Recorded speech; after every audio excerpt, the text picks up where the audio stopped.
Attorney Ana, mag-ingat ka.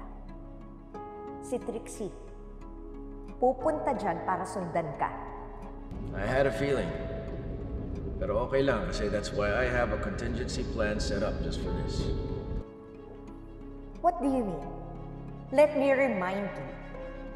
Huwag kang gagawa ng kahit ano na ikasasama ng anak ko. Kung hindi, ako ang makakalaban mo. Got it? Relax. I'm not gonna hurt your precious little daughter, okay? Unless I really have to. It's just not my style. Remember, I solve problems, I don't create them. Anyway, thanks for the heads up.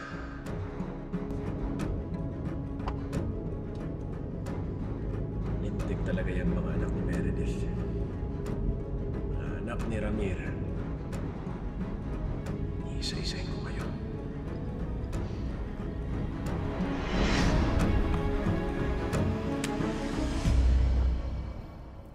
Pero ikaw mag-iingat ka. Yung mukha mo nakapaskil na, di ka kasi nag-iingat eh. Nakita tuloy nung liit yung mukha mo. Paniwala naman sila dito, boss.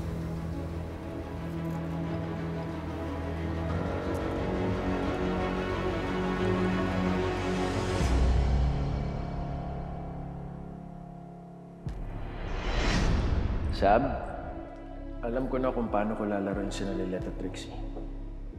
Hindi nila alam kung sino kinakalaban nila. So, anong balak mo, Renan? Well,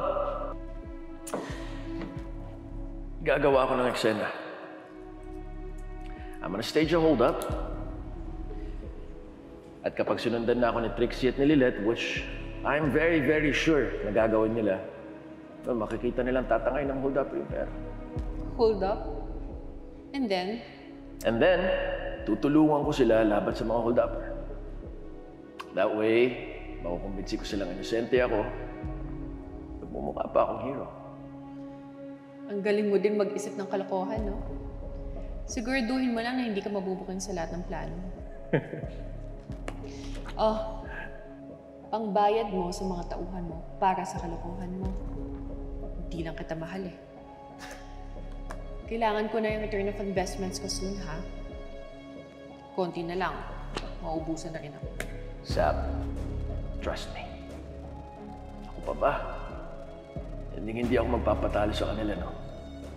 At lahat ng perang ibibigay niya sa akin ni Era sa susunod, sa'yo ko diretso ibibigay. Ha?